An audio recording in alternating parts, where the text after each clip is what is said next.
Picture this. You wake up and the ground beneath you is moving. Not shaking, not trembling. Moving.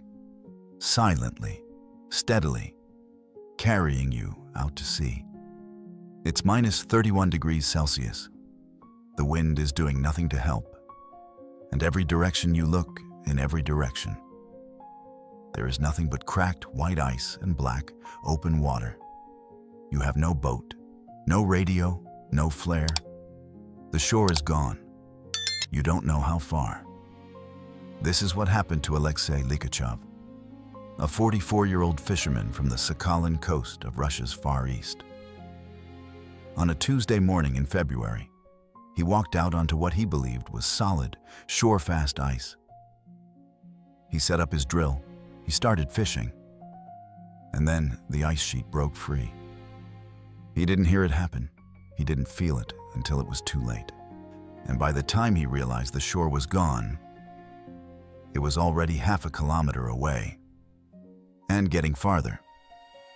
This is the story of how he survived 6 days on a drifting ice sheet in the Sea of Okhotsk. And what happened on day 4 will make you question whether survival was ever actually possible. Aleksei Likhachev had been ice fishing on the Sea of Okhotsk since he was 9 years old. His father taught him, his grandfather before that. It was not a hobby. It was identity. It was the reason he stayed in Nogliki when everyone else left for the cities. He was compact and physically strong. The kind of man who fixed his own truck, shoveled his own roof, kept his own counsel. He was not reckless.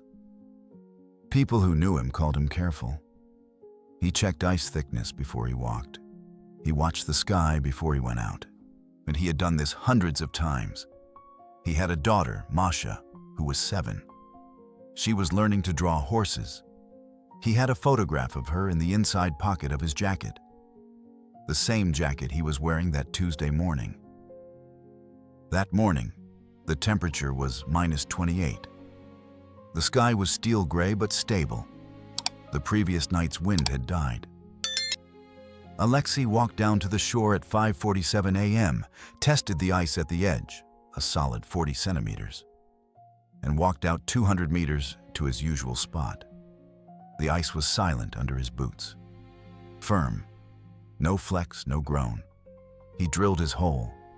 The sound of the auger was the only sound on earth. He set his lines. He poured hot tea from his thermos and watched the steam curl upward and disappear. He had been out there for less than an hour when he noticed it. The fishing lines, which had been hanging straight down into the water, had begun to angle, slowly, like something was pulling them sideways. Not the current through the hole. Everything around him was moving. He stands up. He looks toward shore. And for a moment, his brain refuses to process what his eyes are telling him. The shore is not where it should be. He grabs his gear. His hands already know what his mind hasn't caught up to yet. They're shaking. He starts walking toward the shore. The ice is moving under him at a walking pace, maybe a meter per second. He walks faster. The shore stays the same distance away. He breaks into a run. He stops when he sees the gap. 20 meters of open black water already, between his ice sheet and the shore-fast ice. The break had happened somewhere behind him, somewhere invisible, sometime in the last hour, when the entire flow, an area the size of 2 football fields, had separated clean and was drifting southwest into the Sea of Okhotsk. The water in the gap is not calm. Chunks of ice the size of cars bob and grind in the opening. The current is visible, fast, dark, merciless. If he jumped, he would survive approximately 4 minutes before hypothermia stopped his heart. He does not jump. He screams toward shore. Nobody is there. He stands at the edge for 60 seconds. Then his survival brain finally kicks in and overrides the panic. He turns away from the gap. He looks at what he has. 1 thermos, mostly empty. 1 auger, a hand drill for boring through ice. a small tackle box, 2 fishing rods, the clothes on his back, a heavy wool layer, a windproof outer jacket, felt-lined boots, a hat, and gloves. No emergency beacon, no phone signal, no radio. A lighter with unknown fuel left in it. The temperature is -31 and dropping. The wind, which was dead an hour ago, has returned from the northwest at 15 kilometers per hour. An effective wind chill that puts exposure temperature at -42. At -42, unprotected skin begins to freeze in under 4 minutes. And he is standing on a platform of ice floating out to open sea with no shelter, no heat source, and no one who knows where he is. The first rule of cold survival: stop moving heat out of your body. Aleksei had no tent, but he had something almost as useful: the auger and a plan. He spent the first hour drilling holes in a rough rectangle, then used the ice chunks and snow from the holes to build a low windbreak wall about 60 centimeters high. It cost him enormous energy. His hands, even in gloves, were losing dexterity. The wall was crude, ugly, but on the windward side, it cut the effective cold by nearly 8 degrees. He crawled inside it, curled tight, and forced himself to eat 2 crackers from a small bag in his jacket pocket. That was his food, 2 crackers. He ate them slowly, letting each one dissolve. He told himself they were a meal. By nightfall, the shore was no longer visible. He slept in 20-minute intervals, setting an internal alarm through sheer willpower, a technique his father had told him about. You think of a time. You want to wake up? You wake up. It works better than it should. He was terrified that if he slept longer, his core temperature would drop below recovery point. Every time he woke, he did 50 jumping jacks inside his ice wall to force blood back into his extremities. He counted every one. The counting kept him sane. Day 2 arrived gray and colorless. His ice sheet had drifted further. He could tell by the water temperature rising slightly around the edges, which meant he was moving into deeper, warmer ocean current. That was bad. Warmer water erodes ice from below. His platform was shrinking. He began checking the edges hourly, lying flat on his stomach to distribute his weight, tapping with the butt of the auger and listening. Where it sounded hollow, rotten ice. He marked those areas by scuffing lines in the snow. He moved his camp twice to stay on the thick center mass. On the afternoon of day 2, he saw a ship, a container vessel, moving south at full transit speed about 4 kilometers east. He ran, physically ran, to the nearest edge. He tore off his outer jacket and waved it. Then he screamed. He kept screaming for 11 minutes straight until the ship disappeared into the horizon without changing course. He sat down on the ice and didn't move for 20 minutes. Then he stood up. He made a decision. From now on, he would build signal fires. He had the lighter. He had his fishing line and the rod handles. They were wood composite. They would burn. He didn't care if he lost the rods. He wasn't fishing anymore. He was surviving. He set aside the rod handles as fuel. He gathered every piece of plastic from his tackle box. He built a small pile, protected from wind, ready to light the moment he saw anything: boat, plane, helicopter, anything. Day 3. The ice sheet had fractured, not catastrophically, but a crack now ran diagonally across 1/3 of the floe. He could see water through it. The crack was 2 centimeters wide when he woke up. By noon, it was 9 centimeters. He watched it. He calculated trajectories in his head. If the crack reached his camp, the floe would separate into 2 pieces, and the smaller piece would not support his weight. He moved his entire camp across the crack to the larger section. The crossing took 4 steps. Those 4 steps, over 9 centimeters of black water, were the most frightening steps of his life up to that point. By the evening of day 3, he had eaten nothing for 38 hours.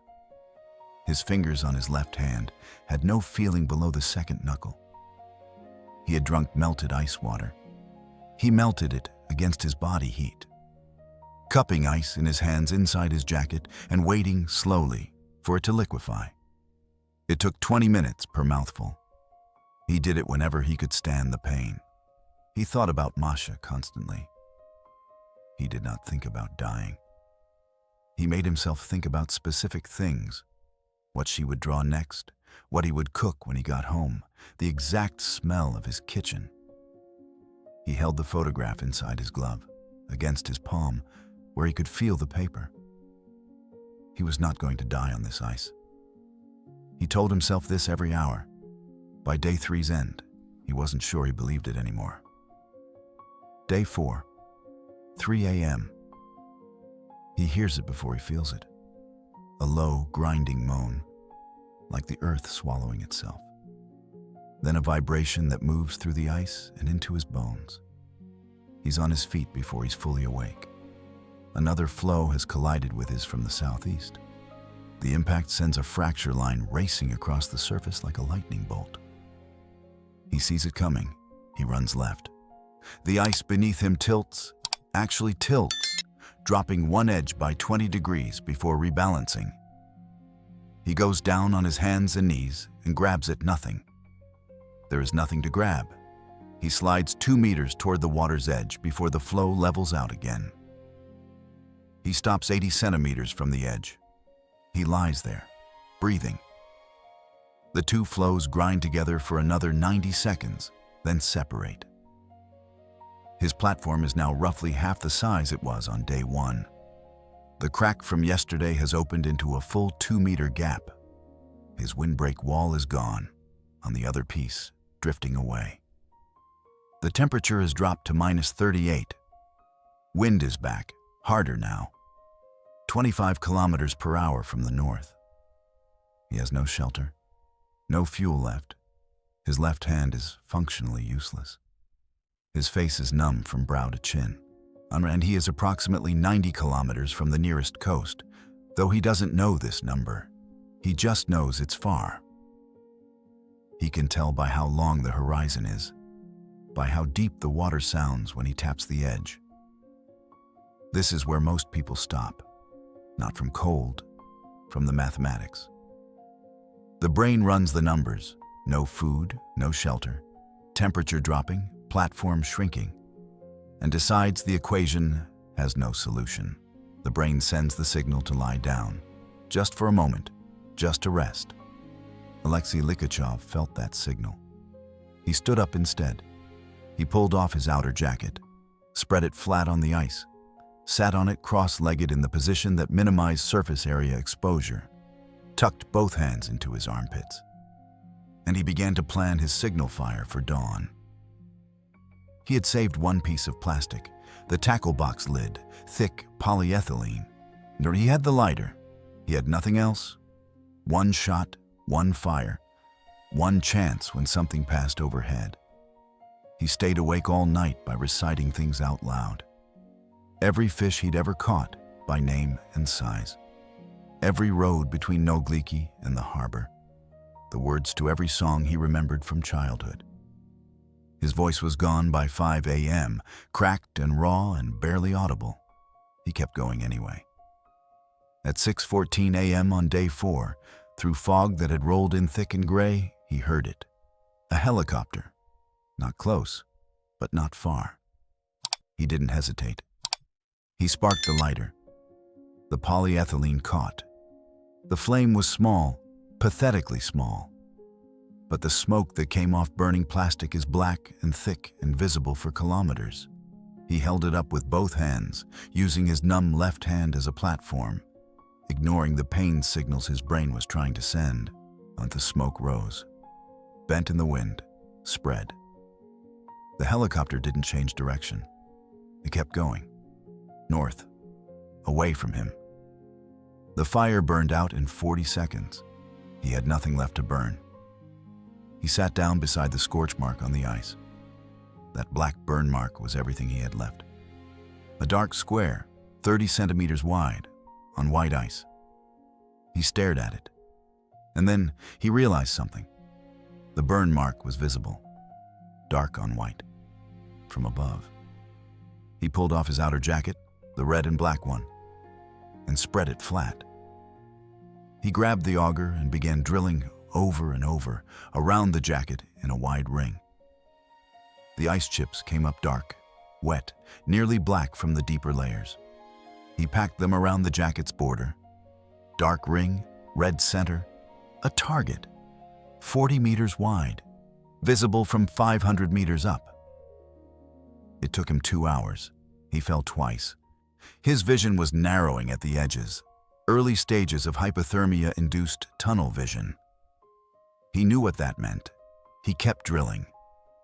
At 11:43 a.m., on day 4, not day 6 as he'd feared it might take, the helicopter came back.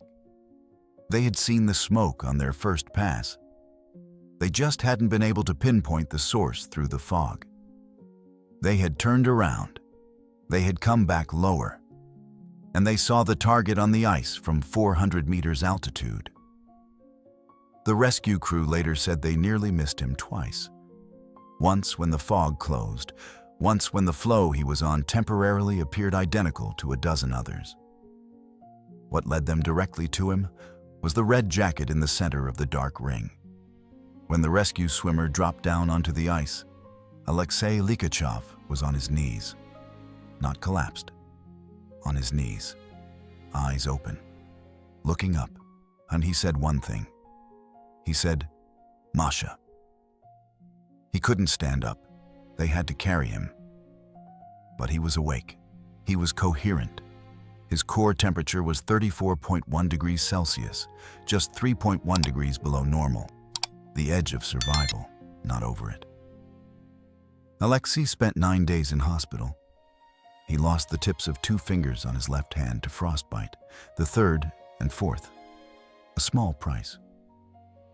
Doctors told him his survival had depended on 3 things: his knowledge of cold weather behavior, his decision to stay active and never stay still for more than 20 minutes, and something they couldn't fully explain. What his attending physician called an abnormally high threshold for psychological collapse. In plain terms, he refused to give up when most people would have. During those 4 days on the ice, he had drifted 87 kilometers south-southeast. The water temperature below his ice sheet on day 4 was 1.4 degrees Celsius, warm enough to be actively melting the platform from beneath him. Investigators estimated the floe would have broken apart entirely within 18 hours of his rescue. He was interviewed by a regional news channel 6 weeks after the event. The reporter asked him what he thought about during the worst moments. He was quiet for a long time.